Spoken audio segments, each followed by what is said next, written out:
Hello, everybody. Welcome back to Football United TV and United across the globe. Thank you so much for tuning in today. Please subscribe, share, like if you can. If not, no worries at all. I'm here with the one and only Unofficial Pundit. Bro, how you doing? Yeah, I'm really good, bro. Really good. After yesterday, that last minute winner, feel a lot better than if we had only took 1 point. So yeah, I'm good, thanks. Mate, same here. It was very tight, and the reason why I called it the Great Escape is because we really needed that win to at least show ourselves as a team that can get out of this group. Last season, we did not get out of the group stages, and it is a bit of a worry.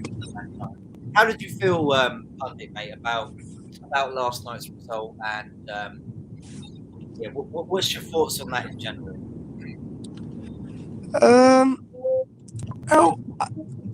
Do I think we played fantastic? No, I didn't. But you know what? I will start off with Ollie's team lineup.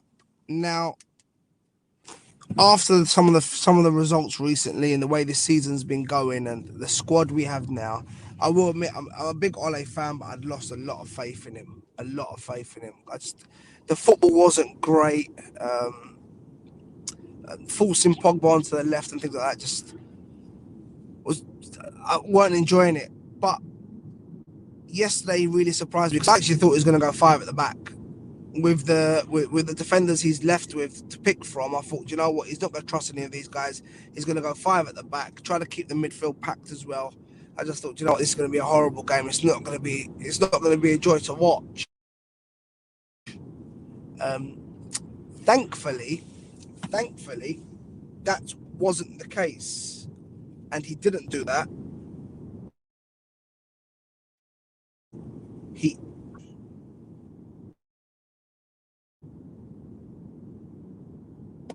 Yeah.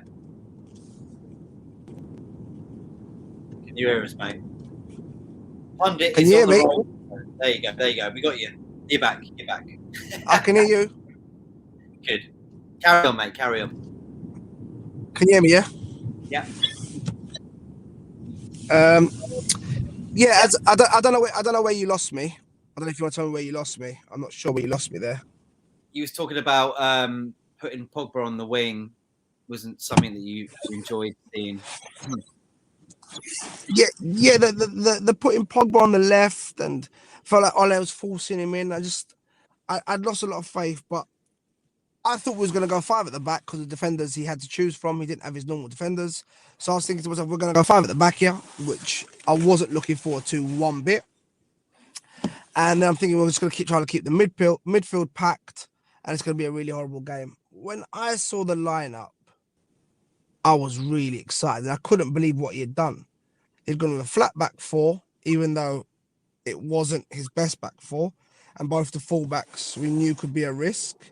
He had now gone with not McFred in midfield, which everyone moans about. So I now thought to myself, you know what, Hater's got to get off his back. And then I was happy to see it was Sancho, Ronaldo, and Greenwood up front. Yeah. And then when the game started, I was like, wow, he's playing McTominay completely on his own, and he's pushed Pogba so far forward, he literally wasn't getting back at all. I thought, wow, that is not something I expected. And I thought, you know what, hats off to him. And if these players don't get us over the line tonight, I'm not blaming him for nothing. It's not him I'm going to be blaming. Fortunately, we got over the line, but I have to be honest with you. Anyone who watched Dallo last night and forget thinking that he's a good defender, but thinks he's better than AWB, shouldn't be allowed to watch football because that's a crime. He made that Dan Juma look like prime Messi. It was scary, honestly. It was horrible to watch. I guess that's his difficulty, though, isn't it, Pundit? Like Dallo's not quite good at tracking back. He is more of a pushy right back. You know what I mean? Like he doesn't really know how to defend like Mbasaka.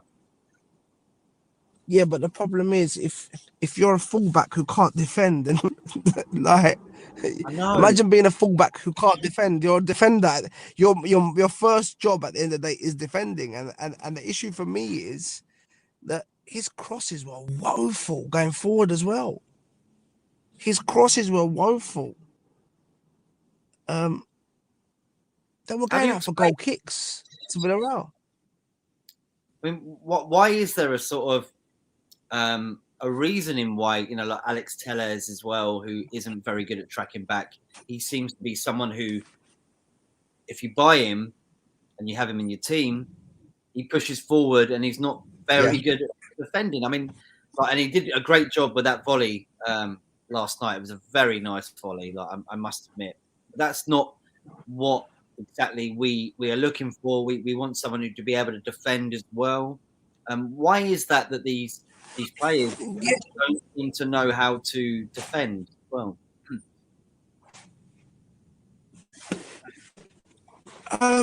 I don't know, mate, but for me, it wasn't just tracking back. Every time he got caught out of position a few times, Dallo, he got every time he was one with Dan Juma, he just couldn't live with him. He just literally ripped it apart. And like I said, going forward, it wasn't as if he was whipping in some amazing balls. You're like, wow, this boy's got a cross on him.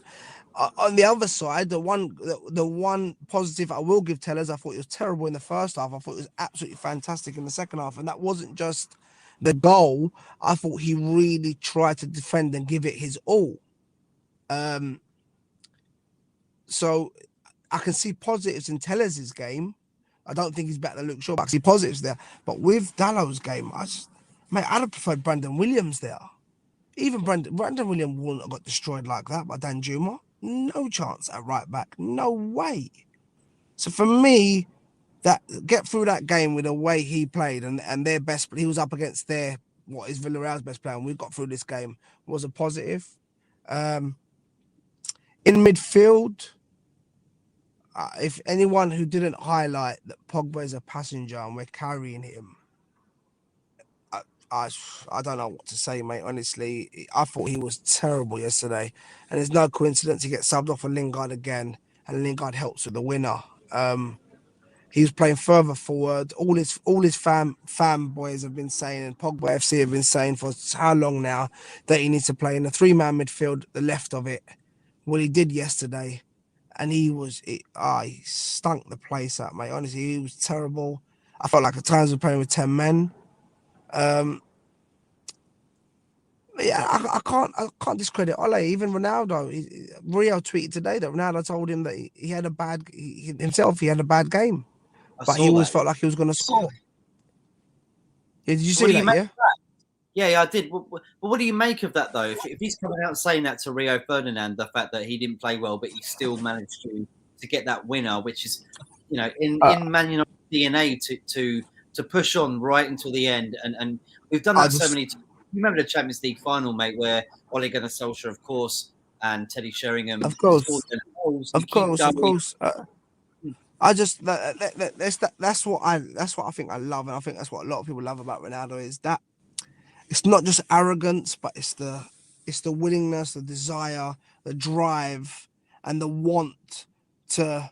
I can be playing 89 minutes. I can be the worst player on the pitch, but give me that one chance in the 90th minute, and I will change this game. Do you know what I mean? And I feel like we've been lacking that. Yeah, we were, and I think someone on I was listening to TalkSport yesterday before the game, and they were talking about Messi scoring that wonderful goal against Man City, and they were saying Ronaldo's the type of player that will say, well, he's done that. Now I need to do something for Man United tomorrow to prove the whole battle of who's better and Yeah, who's not. And he done it. He done it at the end. yeah, he done it.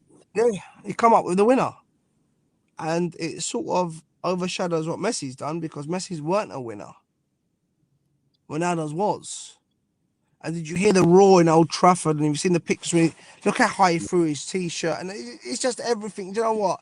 It just, if it was going to be anyone to nick us that win to keep to really, this could now kickstart this group, because I wouldn't be surprised now with this confidence. I wouldn't be surprised if we go and beat Atalanta twice, or draw one and win one against them.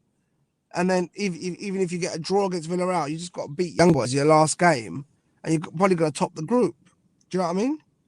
Yeah. And I wouldn't be surprised if that's the case. I wouldn't be surprised if we're qualified by the time we play Villareal again, if we get a result out of that.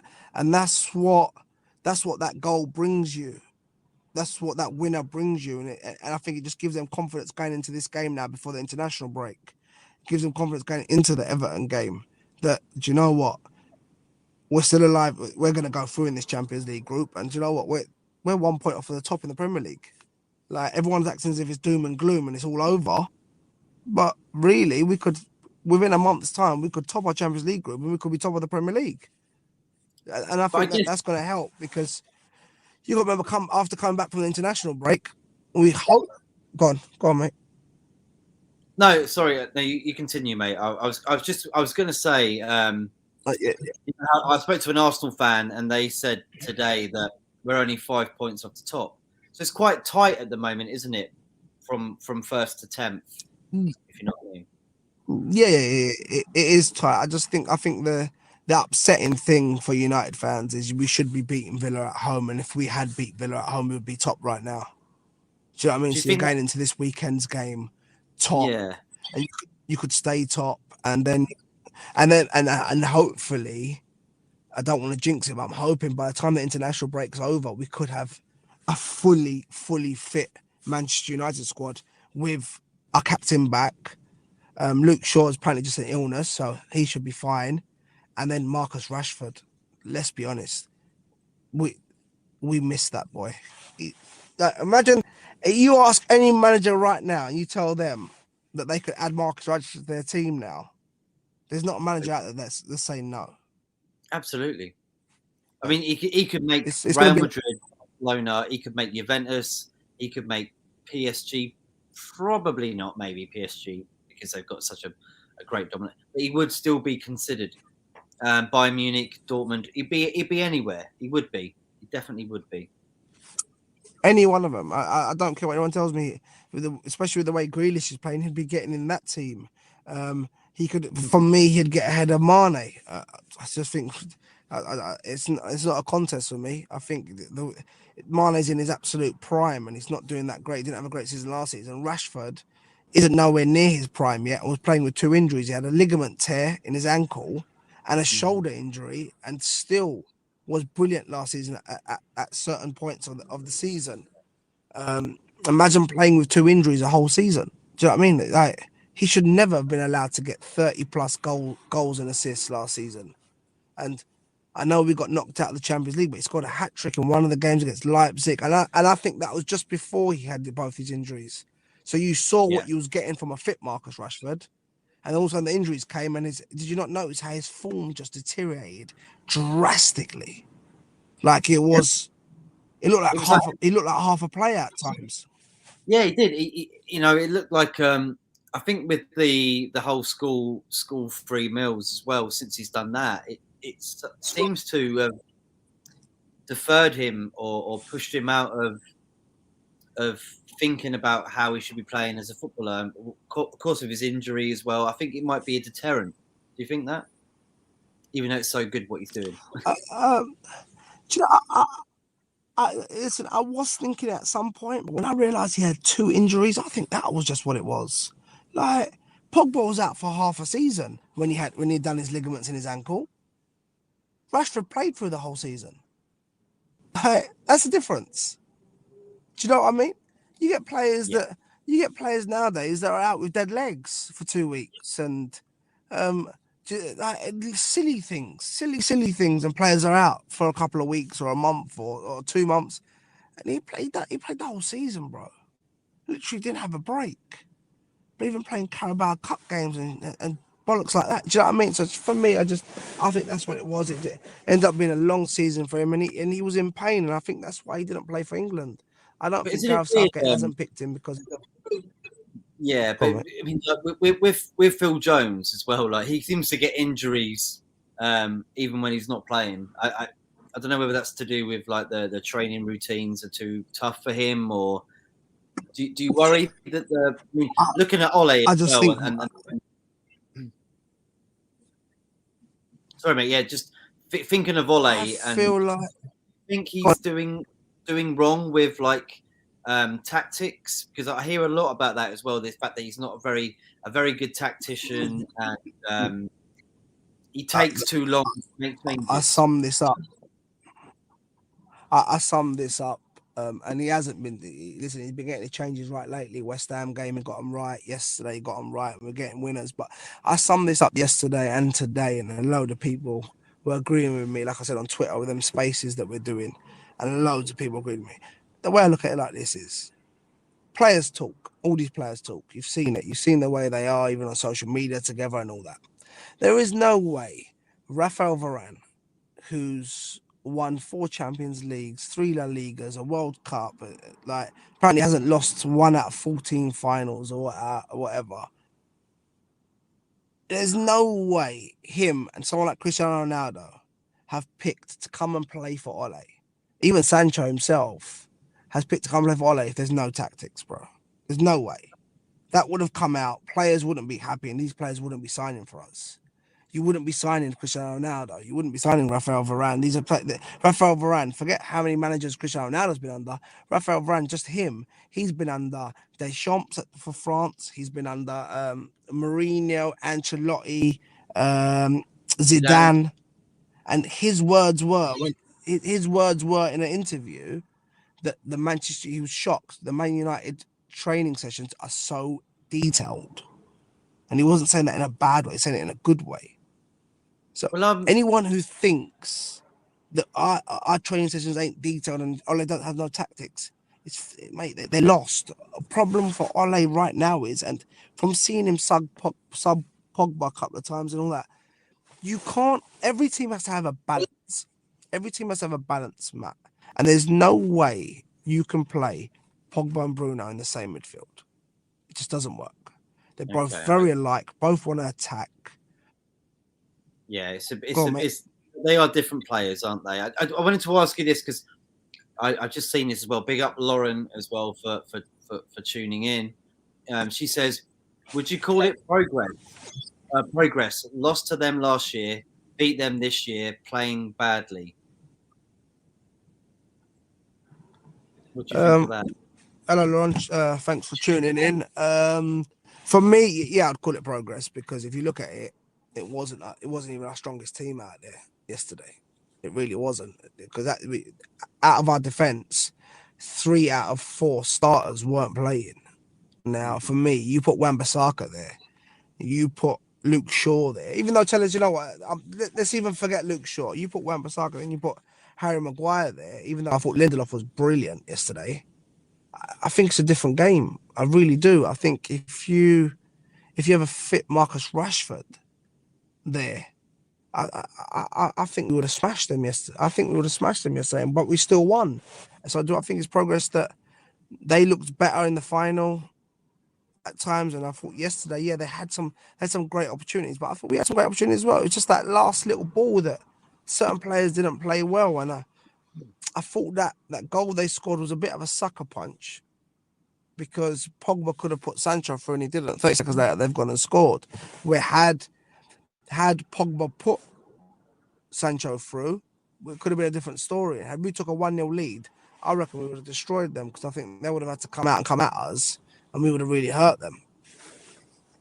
Yeah, I agree. And you know what? I think it's the first time we've ever beat them in Europe, in any European competition.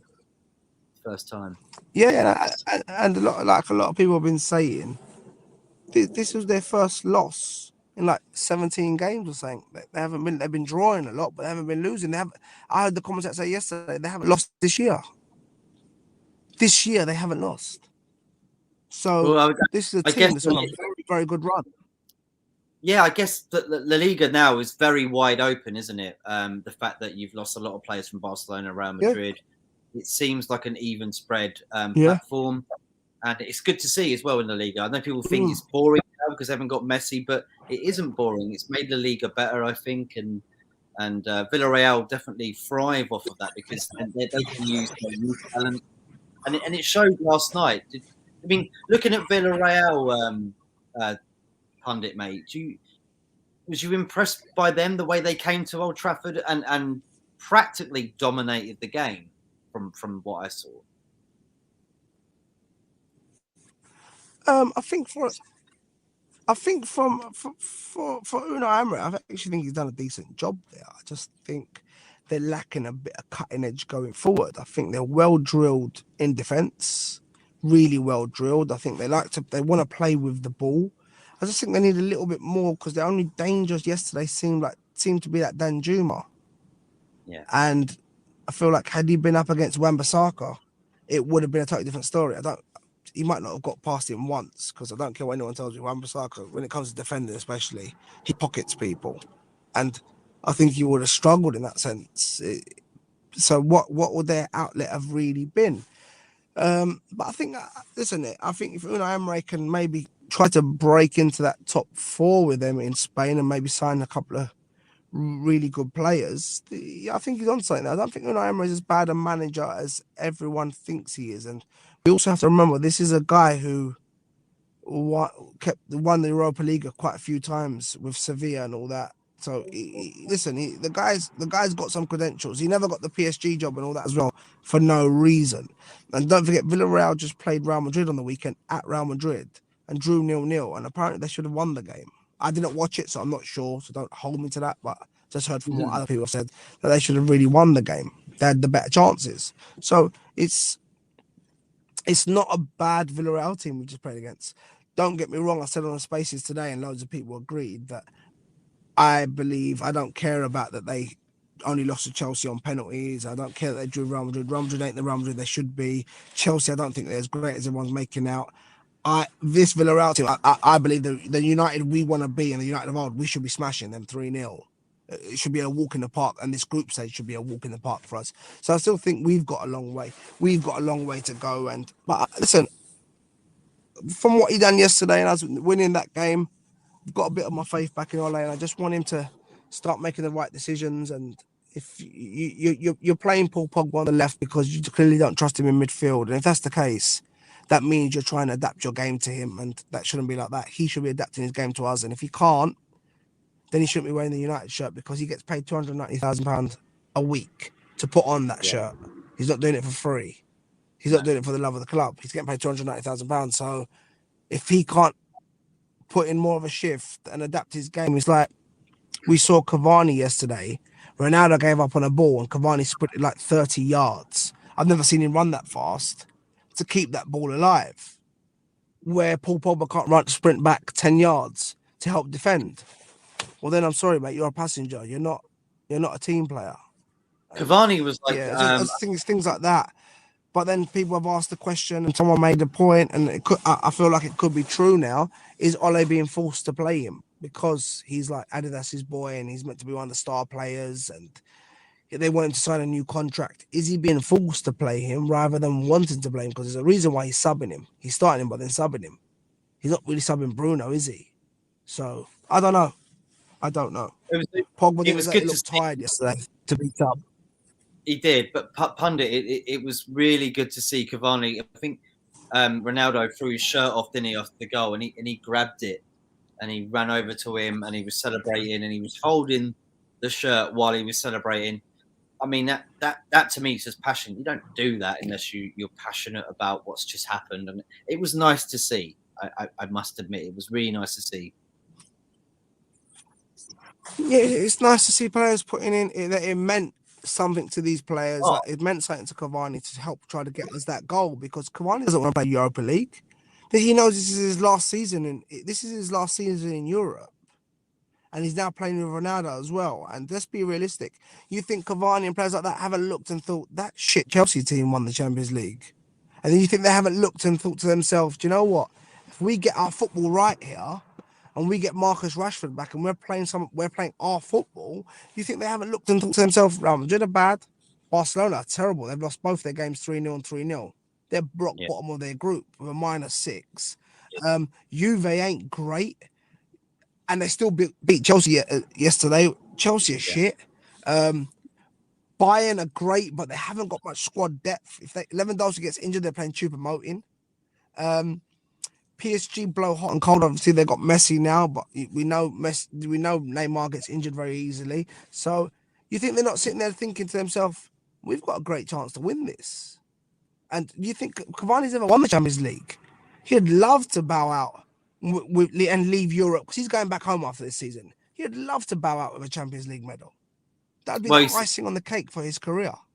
He says home, Pundit. I think you'll see it. Boca Juniors, isn't it? That's not quite home, but it's close to home, I guess. It's like being in Wales. No, yeah, you know what I mean. I'm talking about. I'm talking about going home to South America. South America's his home. Innit? I know it's actually Uruguay as his home, but South America's home for him. Innit? He's gonna be a stone throw away from his home.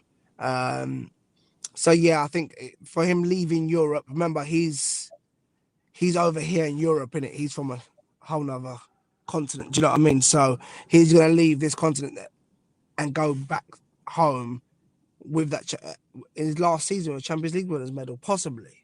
That's why he's doing that. That's why he's running like that, because when you're adding Varane and you're adding Cristiano Ronaldo, Sancho's still a kid, but when you're adding those two, you've got a chance to win the Champions League. And that's a fact, because like I said, Chelsea won it last season, and their top goal scorer last season was like Jorginho, 7 goals. I think in all comps. I could be wrong. It might be the Prem, but they didn't have it. So if they can do that, and like I said, they're not great. They might manage 1 shot on target in 2 games now against 2 top teams. If they can do that, then anyone can win the Champions League, mate. Honestly, that's what I believe. Yeah, agreed. Yeah, that's a positive. I'll read out a few comments and then you can run through your player ratings, mate, very quickly. We have got to go very soon. I'm just going to shout out a few comments here. This is Lucas Live. Hi. Big up Talk MU. Solo from the Man United Agenda. Go check them out at 8 o'clock. I should be on there at some point. Big up, guys. Dugout Daily. Big up, guys. Solo again. Big up Unofficial Pundit. See, mate, you missed, mate. Muncie Talks. Love the tash, mate. Not too keen on it myself, but my food gets my tash, mate. I don't know whether to eat it later on or just leave it and wash it out. Talk MU AWB is numero uno. I agree with that. Hi, how are you? United were lucky. They kind of were. We've already said this from Lauren. Big up, Lauren. Big up, guys. Talk MU, yes, Rich. Rich Sports, go check out Rich Sports as well. Hi, Talk. Having a little conversation here. Hi, Lauren. Yes, 4-0, 4 nils, and the final last year, of course. Yeah, it was devastating. And Devils United, Maisie, big up to you too. Thank you for tuning in. Everybody smash the subscribe like if you are watching. We are going on for the next 5 or 10 minutes at the most. Pundit, run through us your ratings for the players last night, if you can, and you're cool with that. For me, I'll start off, and I've been really critical of this guy, but I've had to hold my hands up and said it after last night. And this is what some people don't do. They can never hold their hands up and say, "Do you know what? I was wrong."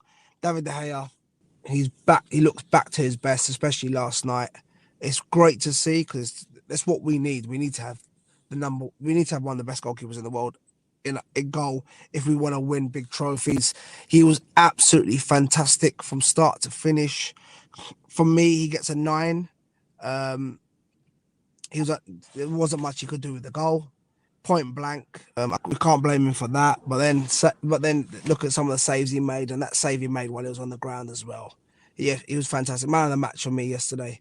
He gets a 9 from me. Dallo, God, he gets a 3. Honestly, it was that bad. He didn't offer me nothing defensively. He didn't offer me nothing going forward. Poor crosses into the box and got destroyed.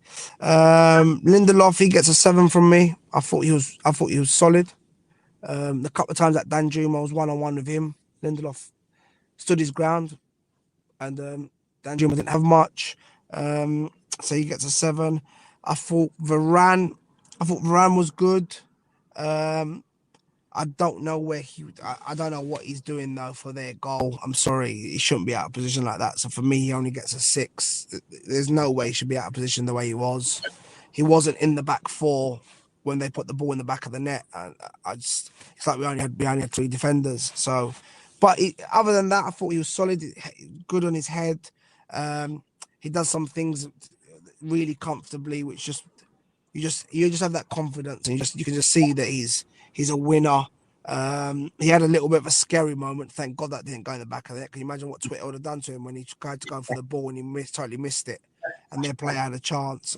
Twitter would have destroyed him. So yeah, he had a couple of funny moments. I'll give him a 6.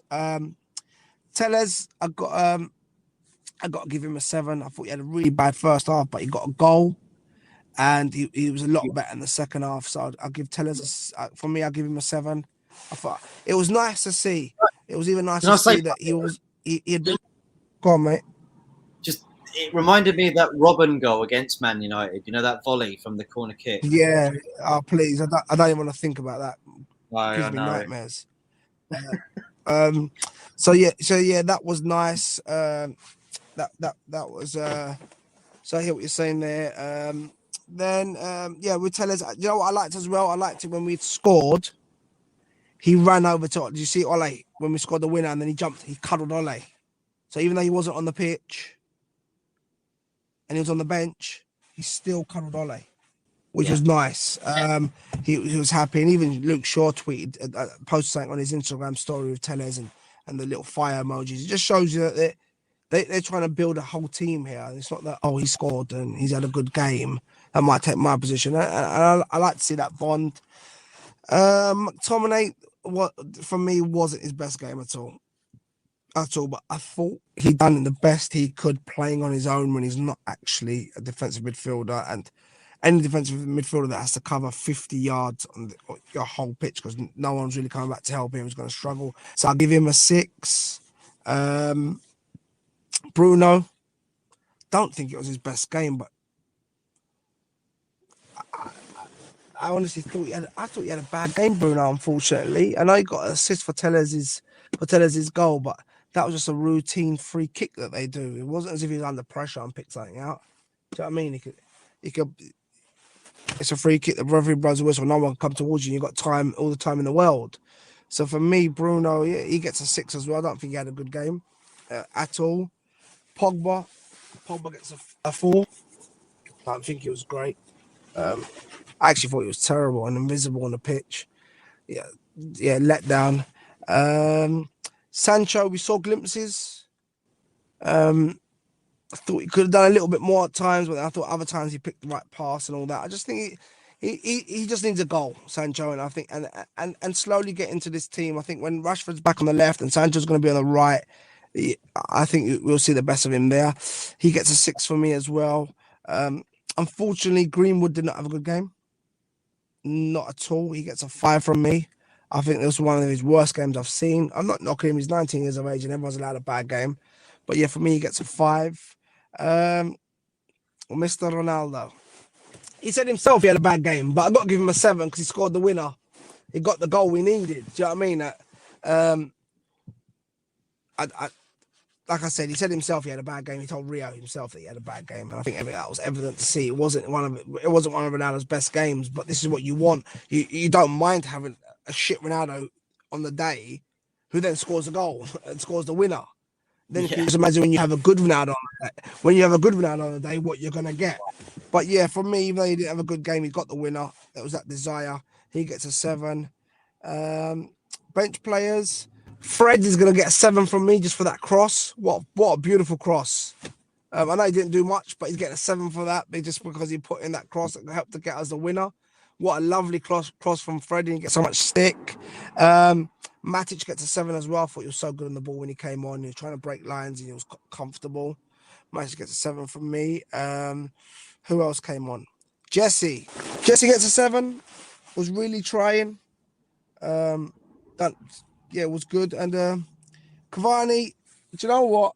Just for that sprint, Cavani gets a 7.5. He gets more than everyone else. Most of them, other than De Gea. He gets a 7.5 because that was beautiful to see, man. I've never seen him sprint like that.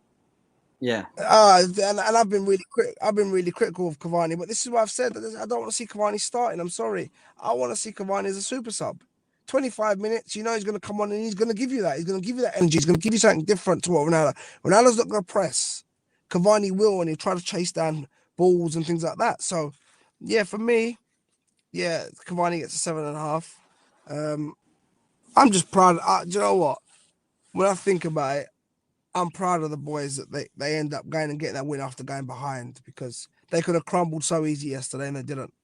And you missed one more that player. was good to see, man. Or one more person. Ollie. You want me to give Ollie a rating, yeah? I'll be in there. Yeah.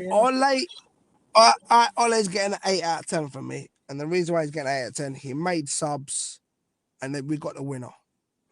It's not a 10 out of 10. Because I don't think the performance was great, but it's 8 out of 10 because he got the win with not his best team and he made subs when they needed to be made, and we went on to win the game, and so that changed the game. Ole gets an 8 out of 10 from me. I thought that was good. I thought he went with a strong team selection, tried to attack, that wasn't working. We got a goal back. We tried to huff and puff a little bit, and he made some subs. And like I said, we got the winner. Yeah, brilliant. Pundit, thank you so much for coming on, mate. Thanks for having me, brother. Very quick one, but we will be back on Saturday for Twitter Space, right? Yeah, Twitter Space. Jump on there. It's really good. A few of you can jump on. You can just listen if you want. You can even request to be someone who speaks, and you can have your say. And we'll talk about the Everton game. Hopefully, it'll be a comfortable win. 3 points going to the international break, and we can all have a little chat on there. But yes, you'll see it. If no one's been on it before, you'll see it at the top when we're on. I'll leave Matt to tweet when I'll talk to Matt and we'll decide what sort of time we'll go on there. Maybe 4 o'clock or something. Maybe after the game, just after the game, a bit later than that. An hour, half an hour or an hour. Right. Yeah, and then you can just go to the top of Twitter and you'll see it when me and Matt are on there. You can just join it and it'll say start listening, and then you can request if you want to talk and all that. But it's really good. The space is really good, and it's not something you have to sit in front of a camera. You put your headphones in and have your phone on the side, and you can get on with what you're doing, and you just talk. You don't even have to talk. You can just listen. Simple. Yeah. It's that easy. You can just sit and listen. It's brilliant. Pundit, just to shout out, where can we find you, mate? Where can people come and see your content and talk about? From me, I'm mainly on we're on Facebook as well, but I don't really do much on there. I'm on Instagram, but not as active on Instagram as I am on Twitter. If you want to find me, it's Unofficial Pund1 on Twitter. I'm very active. You'll see a lot of tweets. You'll see a lot of debates, and you will see me in a lot of people's spaces now talking. That's where I'll be. Brilliant. Pundit, thank you so much for joining us today. Thanks for having me, brother. Mate, always love having you on. You know what I mean? We've worked together for a very long time. I don't even call it work. It's pleasure for me. So it's a pleasure to have you back on, bro. Sure. Thank you, mate. We'll be back tomorrow with Gunners from all corners, from Marley, from Rio, our co-host, and we'll be back, like Pundit said, after the game on Twitter Space. So come to tune in if you can, and thank you everybody for tuning in today. And we will see you again next week on United Road. Until then, take care and see you later. Bye bye.